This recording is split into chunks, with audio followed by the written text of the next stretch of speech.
Bismillahirrahmanirrahim. Assalamualaikum warahmatullahi wabarakatuh. Waalaikumsalam warahmatullahi wabarakatuh. Terima kasih Bapak Kepala SMA Muhammadiyah Singaparna yang sudah berkenan terganggu waktu aktivitasnya. Bapak mohon maaf, saya ingin seperti yang saya sampaikan sebelumnya, saya ingin ngobrol-ngobrol gitu ya, mewawancari Bapak sebagai kepala sekolah SMA Muhammadiyah Singaparna terkait dengan pengambilan keputusan sebagai pimpinan gitu.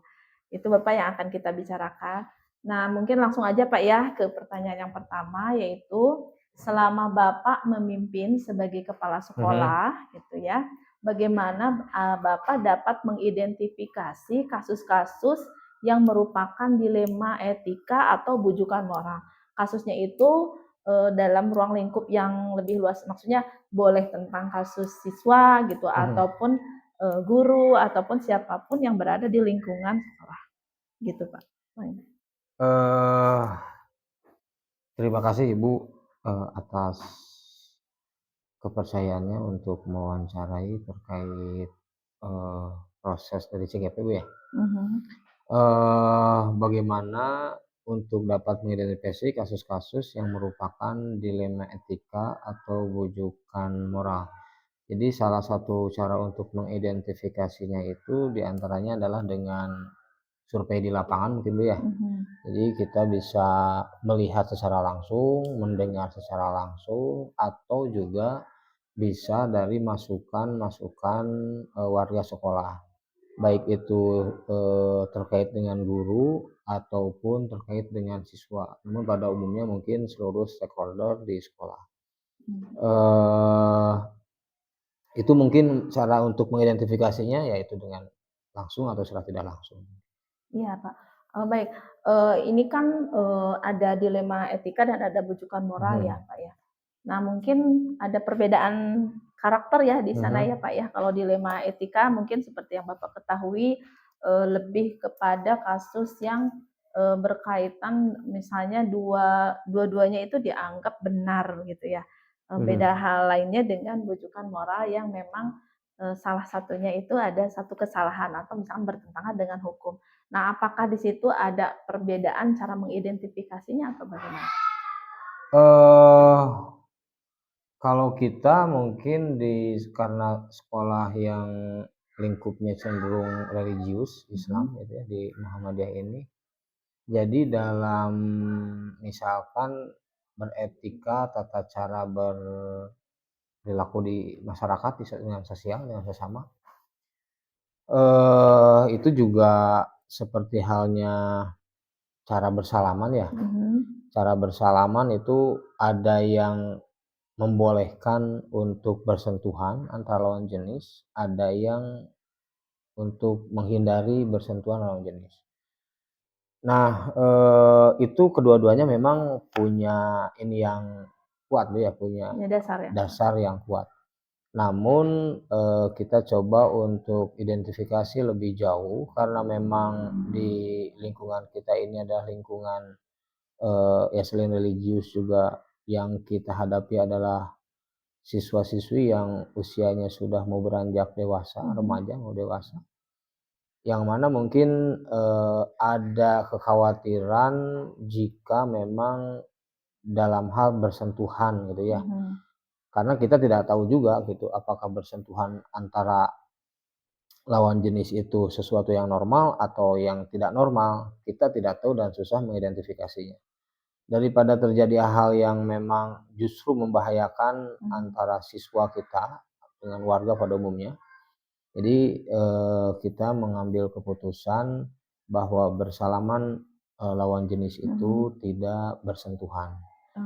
Dan itu alhamdulillah diterima oleh peserta didik atau para guru atau umumnya warga sekolah, karena memang tadilah tujuan utamanya kita meminimalisir hal-hal yang mungkin ke depan akan menjadi berbahaya atau berdampak tidak baik. Oke, baik. Tetap bersalaman tetapi tanpa bersentuhan gitu ya Pak ya. Nah, kemudian pertanyaan berikutnya Pak, bagaimana Bapak menjalankan pengambilan keputusan di sekolah ini, terutama untuk kasus-kasus yang di mana ada dua kepentingan. Karena kita selalu dihadapkan pada kasus seperti itu ya Pak ya. Mhm. Dua kepentingan yang sama-sama dianggap benar dan Mhm. sama-sama mengandung nilai kebajikan. Nah, bagaimana Bapak menjalankan pengambilan keputusan itu? Tentu, keputusan itu diambil dari hasil musyawarah. Musyawarah, komunikasi yang efektif, kolaborasi khususnya dengan pihak guru, Mhm. di sekolah kita atau juga lebih khusus lagi dari pihak Bapak Ibu Wakasek, karena memang beliau juga, mempunyai ranah untuk kebijakan di bidangnya masing-masing. Jadi kita coba berdiskusi, gitu, berkoordinasi, mengenai hal tersebut. Kemudian juga kita mencoba berkomunikasi dengan pihak yang kompeten di bidangnya. Misalkan Mhm. tadi terkait, salaman itu ya, Mhm. dasar hukumnya yang mana dan segala macam tentu itu harus dikomunikasikan dengan orang-orang yang berkompeten, dalam hal ini mungkin para kiai, para ustadz dan segala macam gitu. Itu Oke. mungkin yang itu. Oke, baik Pak. Eee, itu kan sering kali ya Pak ya Iya. dihadapi, apa namanya, dilema etika atau kepentingan yang memang dianggap sama-sama benar. Tadi kan sudah disampaikan bahwa pengambilan keputusannya itu melalui musyawarah, kemudian komunikasi juga. Nah, apakah ada langkah-langkah atau prosedur khusus seperti apa yang biasa dalam pengambilan keputusan? Langkah-langkahnya seperti apa? Langkah-langkahnya untuk pengambilan keputusan jadi, ya kita ber apa, bermusyawarah Bu ya. Jadi Mhm. langkah-langkahnya ketika untuk mengambil keputusan teh, satu dengan cara musyawarah melibatkan para wakasek sesuai dengan bidangnya tadi. Mhm. Nah, kemudian nanti kita dibuatkan SOP-nya mungkin standar operasi prosedurnya, kemudian SOP itu disosialisasikan kepada seluruh warga sekolah dan setelah disosialisasikan, tentu, kita dalam proses pengawasan, pemantauan, atau bahkan pembinaan Mhm. jika ada warga sekolah yang memang masih melanggar atau mungkin belum Mhm. paham terkait hal tersebut. Nah, itu mungkin secara umum. Oke. Baik, Pak. Nah, dari langkah-langkah itu, Pak, apa saja yang Bapak anggap, efektif dalam pengambilan keputusan gitu? Jadi mungkin kan sudah sering kali kita Bapak menghadapi kasus-kasus yang memang, sulit untuk mengambil keputusan gitu karena ada banyak, pihak di sana, Mhm. kemudian nilai-nilai kebajikannya dianggap sama, sudah pernah beberapa kali melakukan pengambilan keputusan. Nah, hal efektif apa yang pernah, Bapak ambil dalam pengambilan keputusan, "Oh ini nih yang paling efektif untuk pengambilan keputusan itu," seperti itu misalnya. Tentu dengan melibatkan komponen sekolah, khususnya Mhm. komponen utama yakni adalah Wakasek atau bahkan wali kelas. Kalau kita coba untuk diperluas lagi jika memang kebijakan itu perlu masukan dari Mhm. pihak lain, tentu dengan melibatkan, eee, sektor-sektor yang lain itu ya, ada Wakasek sama wali Mhm. kelas itu akan menjadi semakin kuat Mhm. pondasinya, akan semakin, saling untuk menyokong gitu untuk Mhm. keberlangsungan daripada, kebijakan tersebut. Iya. Jadi memang yang paling efektif itu berarti Mhm. melibatkan komponen sekolah Ya, ya, Pak, ya? betul Di antaranya guru atau wakasek. Jadi tidak betul mengambil keputusan sendiri begitu ya, Pak, betul. ya? Tapi, ada pertimbangan dari yang lainnya juga. Baik, Bapak. Nah, selanjutnya dari, setiap pengambilan keputusan yang sudah Mhm. sering terjadi itu apa tantangannya, Pak, dalam pengambilan keputusan itu gitu? Tantangannya dari kasus-kasus dilema etika itu seperti apa? Tantangannya tentu jika memang berkaitan dengan beda fikroh ya, beda Mhm. pemikiran walaupun memang masing-masing punya keterangan, punya dasar, punya hadis gitu Mhm. ya kalau ini. Itu tantangannya, tapi yang jelas yang paling penting bagaimana kita untuk bisa menjelaskan maksud dan tujuan kita memilih yang itu gitu ya, pilihan kita. Itu yang pertama. Kemudian yang kedua tantangannya adalah bahwa tidak seluruh warga sekolah paham gitu ya, Mhm. paham akan hal tersebut, itu juga tergantung dari, kompetensi atau bahkan mungkin tingkat kehadiran ke sini gitu. Ada kadang guru yang memang hanya, apa, butuh jam tambahan Aha. sehingga kadar keaktifan di sekolahnya itu kurang. Nah, hal itulah yang, mereka itulah salah satunya juga yang memang, eee, perlu untuk pemahaman yang lebih, memberi pemahaman yang lebih kepada mereka. Jadi tantangannya itu adalah tingkat pemahaman kepada guru atau bahkan siswa juga, itu yang memang bervariasi untuk menangkap itu. Itu menjadi tantangan yang terbesar mungkin saat ini ya Pak dalam pengambilan keputusan. Nah kemudian apakah ada jadwal tertentu nggak Pak tentang pengambilan keputusan itu yang berkaitan dengan dilema etika, atau langsung on the spot saja gitu, misalkan ada kasus baru diselesaikan begitu, atau memang terjadwal khusus gitu, terjadwal khusus mempersiapkan atau mengatasi di awal gitu? Ya, dua-duanya mungkin juga bisa dilaksanakan, dalam artian bahwa langkah awal itu bisa dilaksanakan misalkan menjelang tahun ajaran baru. Jadi untuk penyesuaian aturan-aturan yang akan dijalankan di tahun pelajaran depan, maka sebelum masuk tahun ajaran depan itu perlu ada pematangan terkait program-program. Atau juga bahkan kita sifatnya yang insidentil atau mendadak gitu ya. Mendadak itu sesuai dengan kondisi gitu.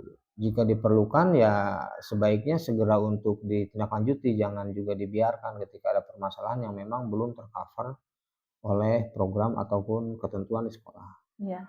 Jadi sebenarnya dua-duanya dijalankan disesuaikan dengan kebutuhannya. Ya, kalau misalkan ada prosedur yang di awal harus dipersiapkan begitu mungkin ya, atau mungkin ada kasus tertentu yang memang meminta untuk penyelesaiannya dengan segera gitu ya. Oke, baik.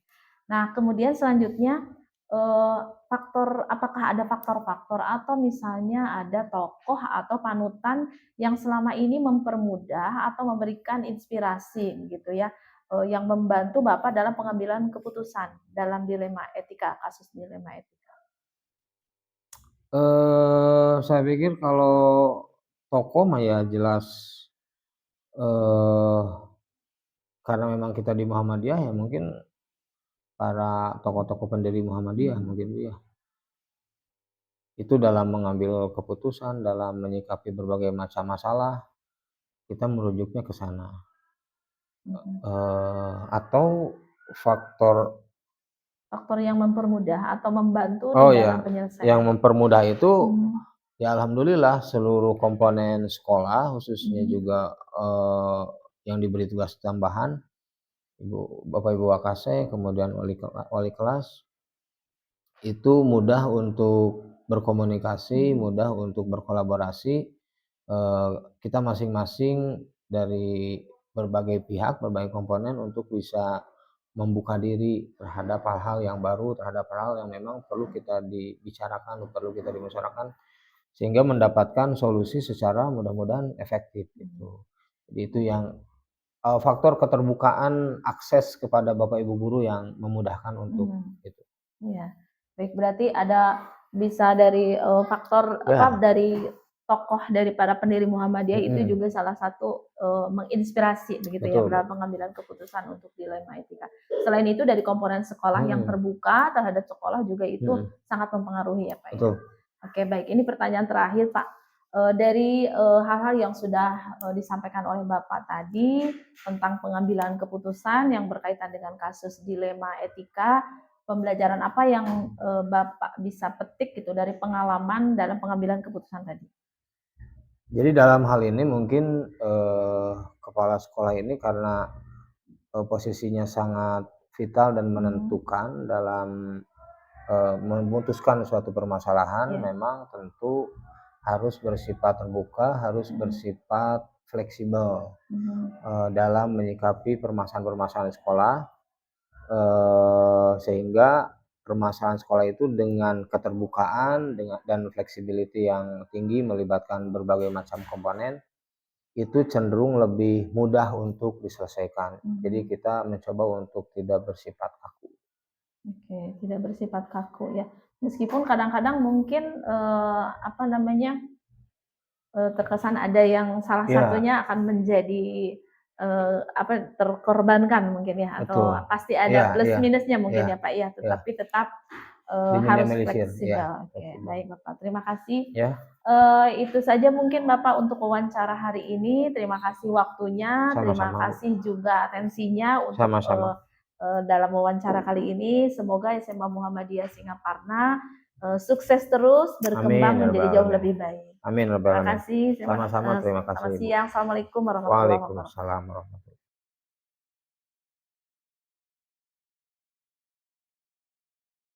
Bismillahirrahmanirrahim. Assalamualaikum warahmatullahi wabarakatuh. Waalaikumsalam warahmatullahi wabarakatuh. Bapak apa kabar? Alhamdulillah baik Ibu. Alhamdulillah. Mohon maaf ya saya mengganggu waktunya sesuai dengan yang saya sampaikan sebelumnya. Saya dalam kesempatan ini ingin mewawancarai Pak Lubi sebagai Kepala Sekolah MTS Muhammadiyah Singaparna. Ada beberapa hal yang ingin saya tanyakan terkait dengan kepemimpinan Bapak sebagai Kepala Sekolah, terutama yang berkaitan dengan pengambilan keputusan, Pak. Gitu. Mohon maaf ya Pak ya mengganggu waktunya. Ya, enggak apa-apa Ibu, mangga. Iya. Kita langsung saja ya Pak ya. Untuk Silakan Bu. Yang pertama adalah selama Bapak sebagai kepala sekolah di MTS Muhammadiyah Singaparna ini, bagaimana Bapak mengidentifikasi kasus-kasus yang merupakan dilema etika atau bujukan moral yang terjadi selama kepemimpinan di MTS? Terima kasih Ibu atas pertanyaannya. Mungkin kami menjawab dari pertanyaan tersebut bahwasanya di sini ada yang namanya digarisbawahi oleh saya dilema dilema etika ya Bu ya. Dilema etika itu berhubungan dengan yang namanya sopan santun atau yang lain-lainnya. Saya untuk mengidentifikasi kasus-kasus tersebut berpandangan di sini bahwasanya identifikasi itu tentang ada yang salah dan salah, ada benar dan salah dan benar mungkin sama juga, dan ada benar dan benar seperti itu mungkin. Untuk salah dan salah itu jelas kita harus mencari semua juga mencari solusi gitu kan, mencari solusi terbaik untuk penuntasan dalam identifikasi masalah tersebut. Dan juga kalau benar salah ya udah jelas tinggal kita cari yang benarnya, tinggal ditambahkan juga tentang kebenaran tersebut. Dan yang benar dan benar itu dibutuhkan katakanlah yang lebih berfaedahnya, dicari yang mana seperti begitu mungkin untuk pendapat saya, karena situasi yang dihadapi seseorang itu di mana mengambil keputusan itu mengenai perilaku yang dibuat jelas disesuaikan dengan kondisi organisasi sekolah atau madrasah kalau kami ya Bu ya disebutnya madrasah yang kita pimpin seperti gitu intinya tentang jadi yang lebih ini. Banyak memberikan faedah di ya, situ yang intinya paling gitu. utama ya, yang dan kita yang berkaitan ambil dengan kebutuhan organisasi mungkin betul, ya Pak ya. Betul. Gitu. Ya. Baik Bapak, terima kasih. Nah berikutnya selama ini Bapak kalau misalkan ada satu dilema etika misalnya begitu, Bapak menjalankan pengambilan keputusan di sekolah ini bagaimana Pak? Terutama yaitu kasus-kasus yang ada dua kepentingan yang sama-sama benar begitu, yang tadi yang berkaitan dengan dilema etika itu, atau sama-sama mengandung nilai kebajikan. Nah, selama ini bagaimana cara Bapak menjalankan pengambilan keputusan tersebut? Iya, kita mungkin kalau di sini dalam mencari keputusan intinya mungkin kita membuka pikiran positif ya Bu ya. Membuka pikiran positif dimaksud yaitu baik untuk semuanya gitu. Apalagi dalam studi kasus tadi yang true dan true gitu kan, atau benar yang benar. Otomatis ya kita cari dahulu istilahnya dalam berpikiran positif itu mana nih jalan yang terbaiknya, walaupun ada istilah katakanlah banyak jalan menuju Roma dengan tujuan yang sama. Tapi ini ya harus efektif, efisien. Artinya efektif, efisien di sini yaitu tidak banyak katakanlah mengambil pemikiran-pemikiran atau tidak banyak jalan yang harus atau pemikiran keputusan harus ke sana kemari. Dan yang pasti ini juga ya jelas harus melalui yang namanya menurut saya yaitu komunikasi intens dengan teman sejawat, teman rekan, dengan mencari jalan-jalan keluar tersebut yang pasti efektif dan efisien, cepat maksudnya gitu kan. Itu mungkin menurut saya. Ya, jadi mungkin selama ini selalu melibatkan orang lain di dalam pengambilan keputusan. Betul, betul. Jangan sampai ya katakanlah keputusan organisasi ambil dari sendiri Ya walaupun istilahnya disendiri juga pasti melalui pengalaman-pengalaman ya Bu ya gitu. Dan melalui orang lain itu diantaranya seperti gitu. Jadi kan keputusan pribadi kalau tidak ya otomatis kita harus berdiskusi dengan rekan atau di kami atau katakanlah kan ada wakamat, kesiswaan, kurikulum dan lain pembinanya gitu kan. Dan juga di kami sesuai keadaan guru senior juga ada gitu kan. Seperti gitu diantaranya. Atau salah satu lainnya juga kita kan mempunyai di sini yang mempunyai lembaga, katakanlah penanggung jawab lembaga ini melalui pimpinan cabang Muhammadiyah. Di sana ada orang-orang yang bonafit dalam pemikiran-pemikiran pengambilan jalan keluar itu. Gitu. Dengan prinsip tetap harus baik untuk semua. Harus yang terbaik mungkin Bu ya, di antara yang baik mungkin gitu pengambilan keputusannya. Baik Pak, tadi kan sudah melibatkan banyak orang dalam pengambilan keputusan gitu kan ya, terus kemudian dengan mengerahkan energi dari pengalaman juga dengan prinsip harus yang mengambil keputusan yang terbaik. Nah, dalam kondisi seperti itu apa saja Pak langkah-langkahnya, mulai dari prosedurnya yang biasa Bapak lakukan gitu, mulai dari ada kasus itu, kemudian langkahnya apa saja sampai dengan pengambilan keputusan itu? Iya, untuk pengambilan atau langkah-langkah atau prosedur ya Bu ya, SOP-nya dalam pengambilan keputusan ya yang saya ambil itu diantaranya kita harus mencari dulu sisi pengertiannya dulu dari ke kasus-kasus yang terjadi. Contoh seperti begini, ada kenakalan remaja. Ini dalam bidang apa pengertiannya kita harus cari, jalan keluarnya seperti apa, seperti itu. Setelah kita mengetahui pengertiannya, ini tujuannya harus digali juga gitu kan.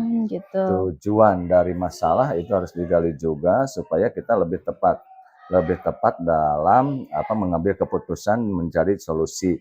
Dan juga di situ diperlukan kalau bagi saya mungkin kebijakan ya, kebijakan terhadap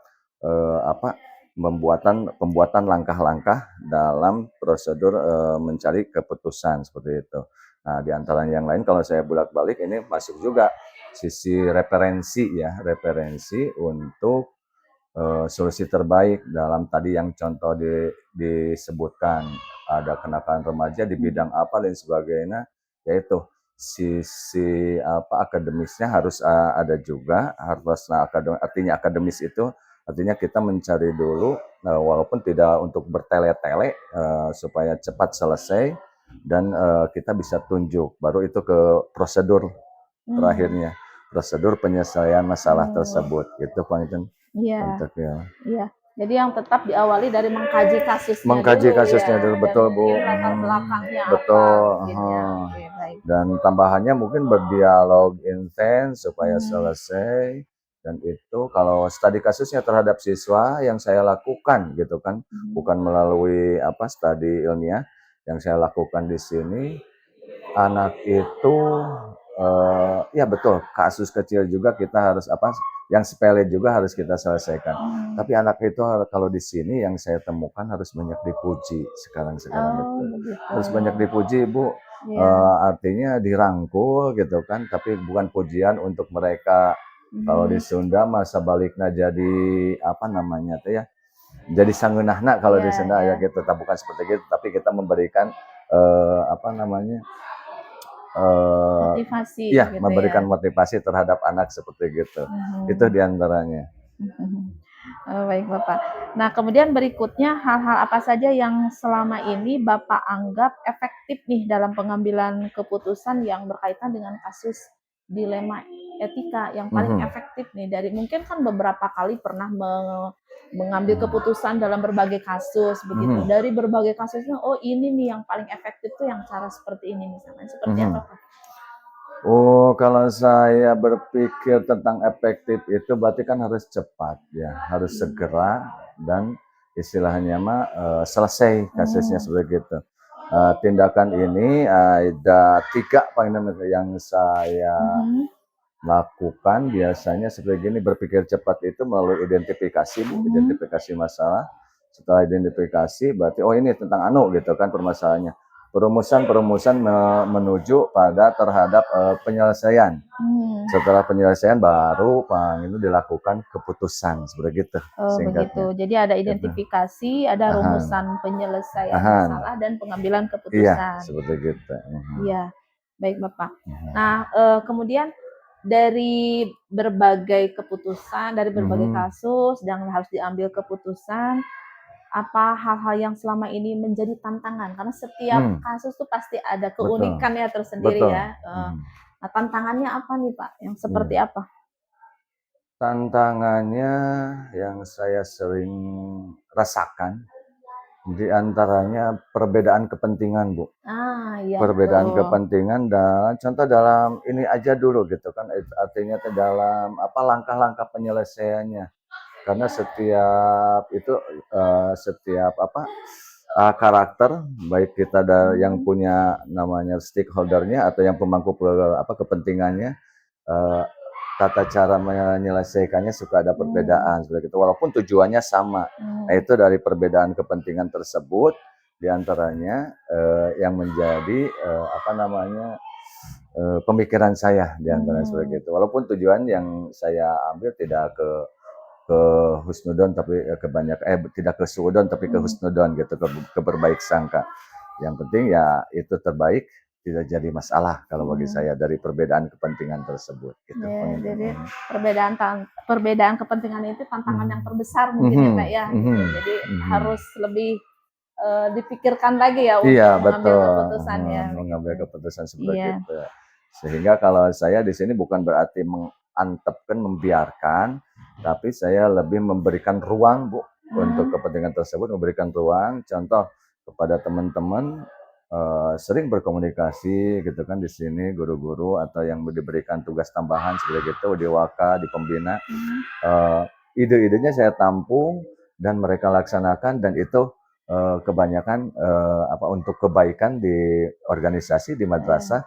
Kami dorong dan kami sepakati gitu kan intinya gitu. Iya betul. Itu Pak. Iya. Nah berikutnya Pak, apakah Bapak punya jadwal tertentu tidak dalam sebuah pengambilan keputusan gitu untuk menyelesaikan dilema etika, atau langsung menyelesaikan di tempat gitu ketika ada kasus baru penyelesaian, atau memang ada jadwal tertentu nih untuk membahas kasus-kasus itu dan menyelesaikannya gitu. Iya. Seperti itu. Terus terang kami sampaikan Ibu di madrasah kami tentang schedule atau time schedule tentang jadwal ini belum tertulis, belum SOP-kan, kami belum mempunyainya, tapi untuk penyelesaiannya kami melalui tingkatan-tingkatan pembagian yang namanya tugas tambahan tadi, Bu. Oh iya. Salah satunya contoh terhadap satu kasus, contohnya anak jarang sekolah nih. Otomatis yang kedepankan kami melalui wali kelas, di organisasi wali kelas bekerja sama dengan stakeholder di kelas, anak-anak gitu kan, wali KM, melalui sekretarisnya atau teman-temannya. Terus di intens kami sering terhadap anak-anak itu, terhadap ibu wali kelasnya, biasakan yang namanya home visit seperti gitu. Oh, iya. Untuk kelebihannya banyak dari home visit itu kepercayaan masyarakat, rangkulan kita terhadap siswa, terhadap orang tua juga, itu sebagai salah satu keluarga kedua dari mereka gitu, dari home visit tersebut. Nah setelah itu apabila studi kasusnya seperti apa, kalau sakit kelamaan dan sebagainya, kami kan kalau terhadap keadaan di madrasah, studi kasusnya sakit, itu kan kita udah kerjasama dengan PKU gitu Ibu ya, penolong kesehatan umat, ASIPA yang diadakan oleh Muhammadiyah, kita kerjasama seperti itu, anak supaya berobat ke sana, berobat ringan. Atau studi kasusnya lain, anak-anak diantaranya ada juga yang malas dan sebagainya, dorongan orang tua tidak ada, ya kita melalui pemanggilan tersebut. Kalau sudah di sini ada step-stepnya juga Bu, melalui wakamat kesiswaan dahulu dan sebagainya. Selesai di wakamat ya alhamdulillah, selesai di wali kelas ya alhamdulillah, bisa kondusif kembali. Yang tidak terselesaikan mungkin saya kebijakan terakhir untuk katakanlah memberikan motivasi untuk lanjut atau selesai dengan orang tuanya gitu yang dipanggil. Ya. Gitu Bang Inun untuk jawaban ini. Ya, baik Pak. Kemudian Pak, pertanyaan berikutnya, apakah ada tokoh atau misalkan seseorang begitu atau faktor-faktor apa yang selama ini mempermudah gitu dalam membantu pengambilan keputusan gitu? Itu ada faktor apa saja atau misalkan ada bantuan, itu bantuan siapa gitu yang dalam pengambilan keputusan?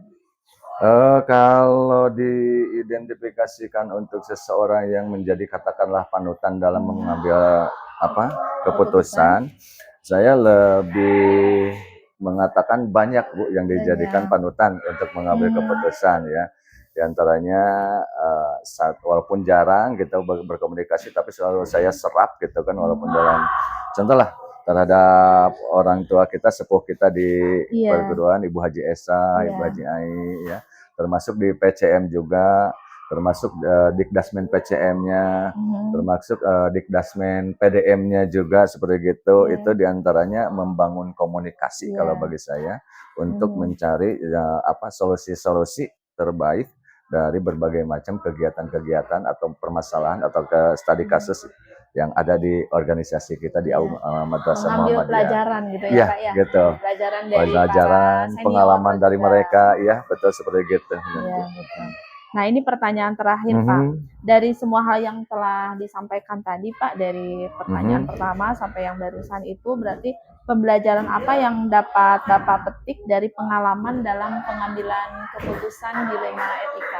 Ya, tentang pengalaman keputusan dilema etika ini tidak lepas kalau bagi saya dari bidang keilmuan filsafat Bu ya, gitu. Bidang keilmuan filsafat, karena di pengalaman saya juga sedikit dahulu pernah gitu kan mendengar pemaparan dari dosen kami sedang berpendidikan, sedang belajar tentang filsafat. Intinya dari hal tersebut, dilema etika itu ya kita selesaikan, bukan kita hadapi saja, tapi harus menjadi kebaikan, faedah yang baik untuk semua yang ada gitu kan.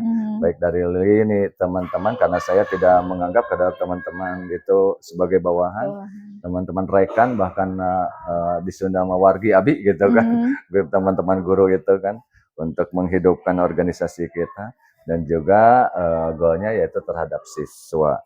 Itu pangitan pembelajaran yang saya dapatkan, yang bisa saya petik dari pengalaman tersebut, yaitu tentang dilema etik ini, walaupun tentang upamika itu tadi pembicaraannya, intinya lebih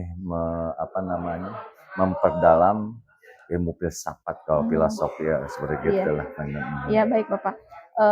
Jadi pada prinsipnya tadi ada satu kalimat nih yang saya catat, bukan hanya dihadapi ya, tetapi selesaikan dengan menggunakan cara yang terbaik. Iya betul. Itu menjadi quotes hari ini Pak. Alhamdulillah. Quotes hari ini. Jadi kalau ada kasus, ada masalah itu bukan hanya dihadapi bukan saja, hanya dihadapi, tapi harus selesaikan dengan cara yang terbaik.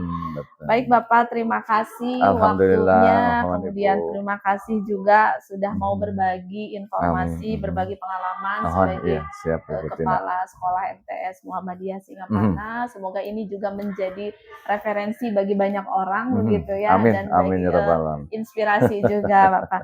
Terima kasih Bapak, sekali lagi terima kasih segala sesuatunya, waktunya dan segala sesuatunya. Saya tutup mungkin ya Bapak ya, dengan ucapan hamdalah. Alhamdulillahirabbil alamin. Terima kasih juga Ibu atas kunjungannya ke MTS Muhammadiyah Singaparna. Mohon doanya juga MTS Muhammadiyah Singaparna tetap eksis untuk bergerak di bidang jasa pendidikan. Doanya juga untuk Ibu, semoga sebagai guru penggerak di SMA Muhammadiyah lebih sukses ke depannya. Amin. Terima kasih. Sama-sama Pak. Semangat dan sukses lah untuk ya SMA dan untuk Bapak juga. Amin. Assalamualaikum warahmatullahi wabarakatuh.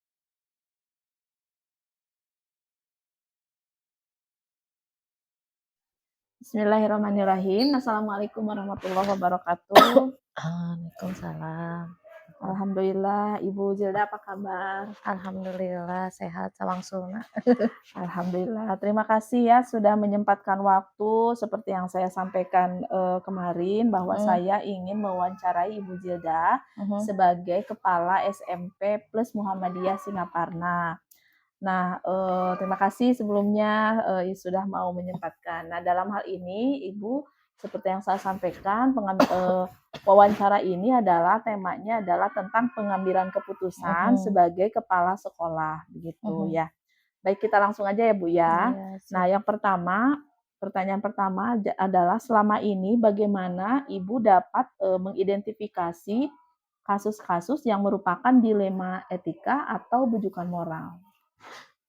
Selama ini mungkin untuk kasus-kasus yang seperti ini ya, yang 2 ini dilema etika dan bujukan moral, eee, memang, selalu ada gitu ya yang, untuk diambil kebijakan.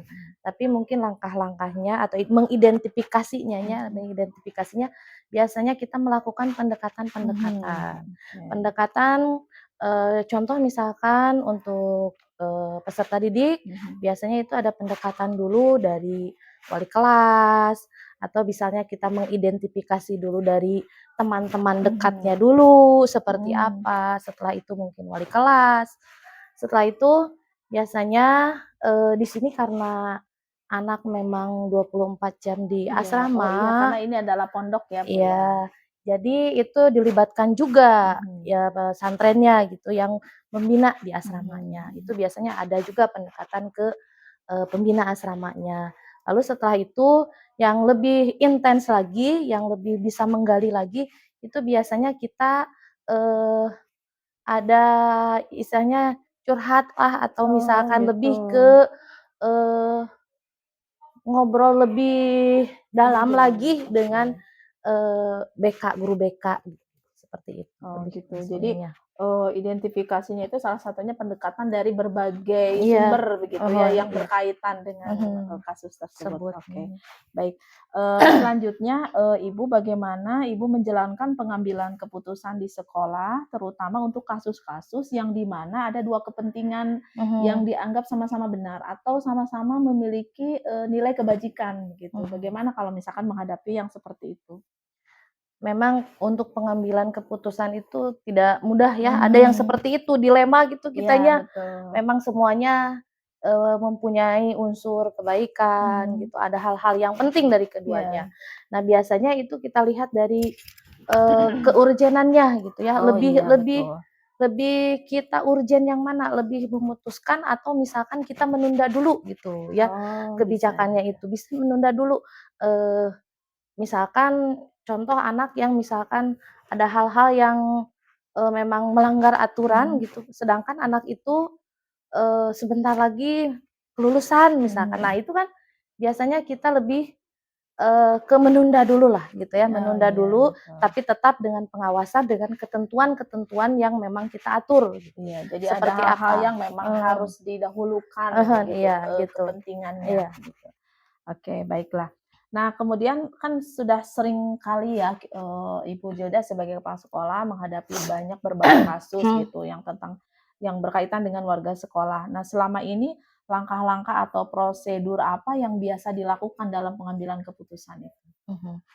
Nah, langkah-langkahnya biasanya itu tadi mungkin dari awal itu sudah langkah-langkah ya, Bu, ya, Betul. mengidentifikasi gitu. Kita dari identifikasi itu bisa mempertimbangkan ya, Iya. kata tadi pendekatan lewat wali kelas, lewat pembina, kata pembina seperti ini, kata wali kelas seperti ini, terus nanti ada guru BK juga yang berbicara, itu dijadikan pertimbangan yang memang, dua-duanya mungkin dari dua belah pihak kita punya kepentingan. Iya, Sekolah betul. juga misalkan harus ada aturan seperti itu.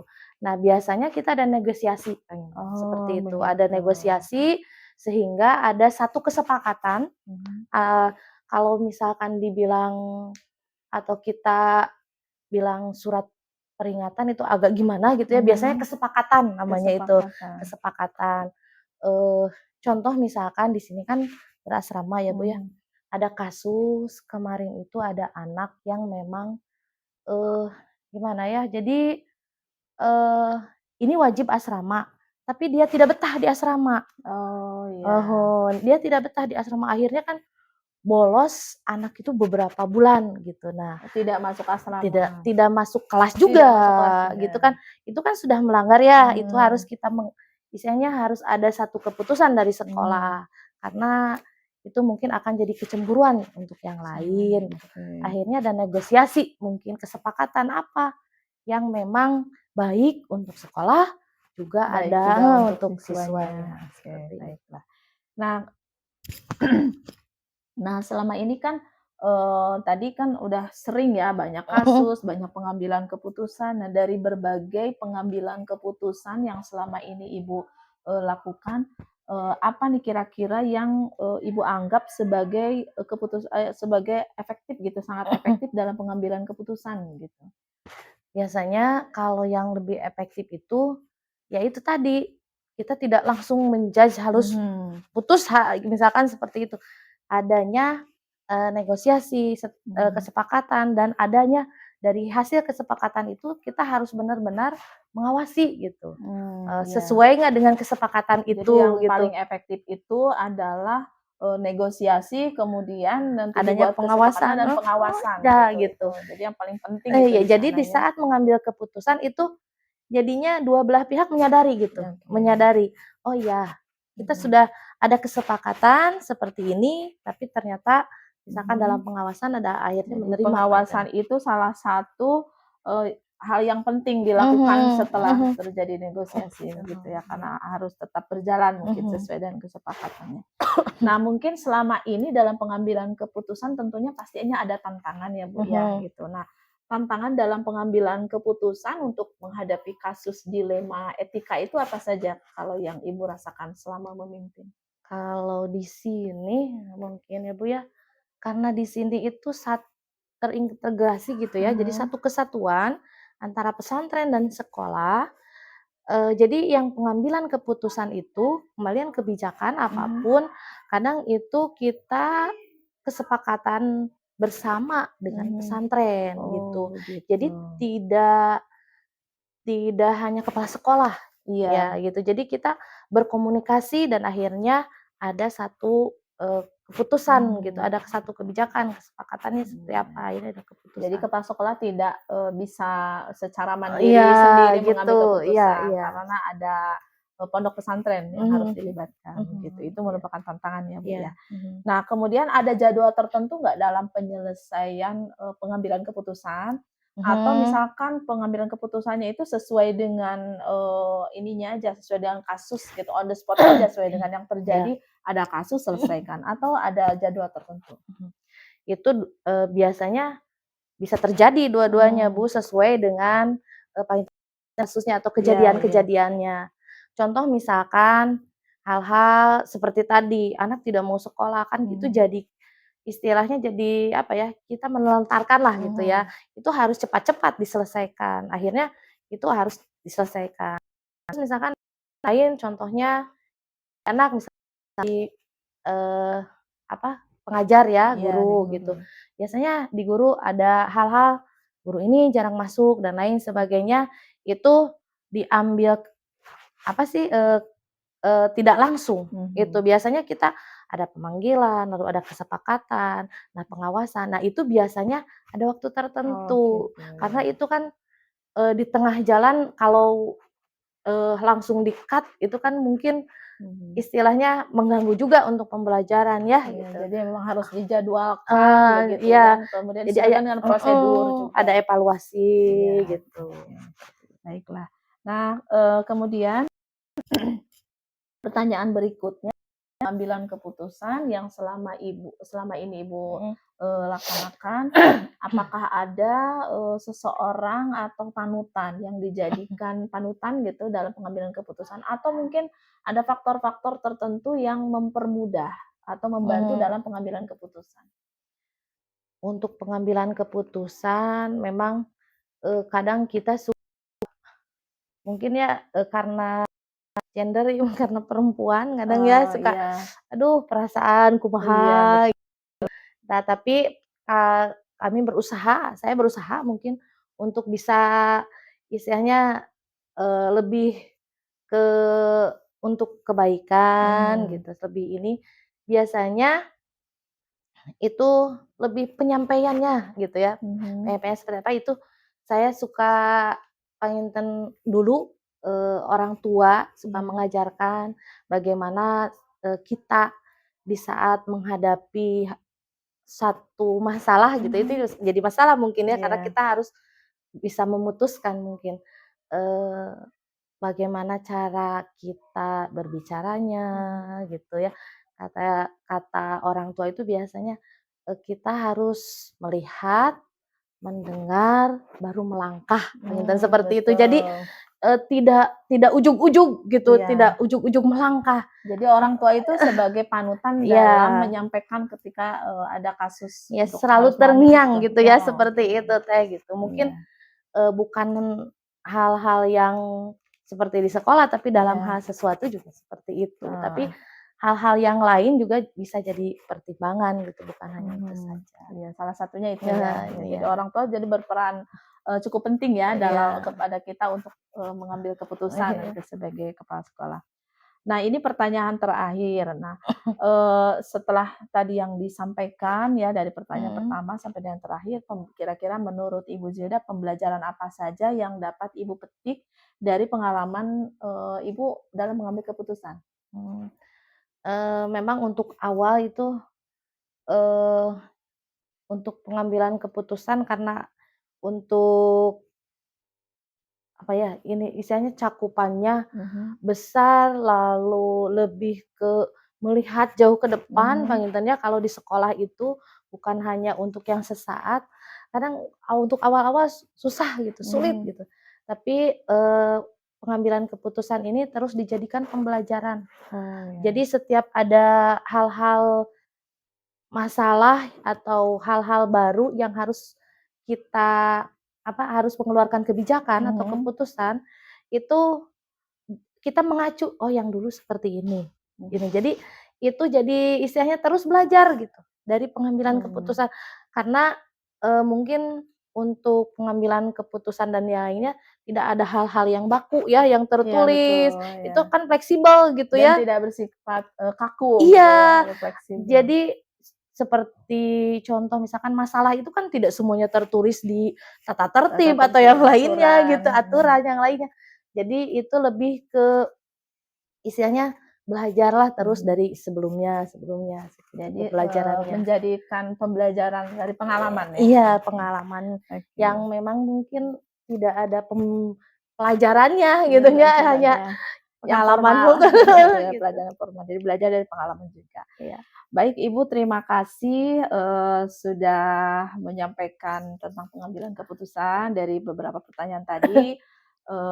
Saya mencatat quote-nya hari ini, yaitu tadi yang disampaikan oleh Ibu tentang orang tua ya tadi, orang tua sebagai panutan, itu ada mendengar ya, pertamanya mendengar, melihat dulu, melihat, mendengar, kemudian baru melangkah. Jadi itu adalah suatu hal yang sangat penting sekali ya dalam hal apapun. Terima kasih sekali lagi Ibu atas waktunya dan, atas kesiapannya dalam, wawancara hari ini. Semoga Ibu sebagai kepala sekolah sukses dalam menjalankan kepala sekolah di SMP Plus Muhammadiyah, dan semoga SMP Plus Muhammadiyah ini semakin sukses dan semakin berkembang. Amin, hatur nuhun. Terima kasih sekali lagi. Selamat pagi. Assalamualaikum warahmatullahi wabarakatuh. Waalaikumsalam.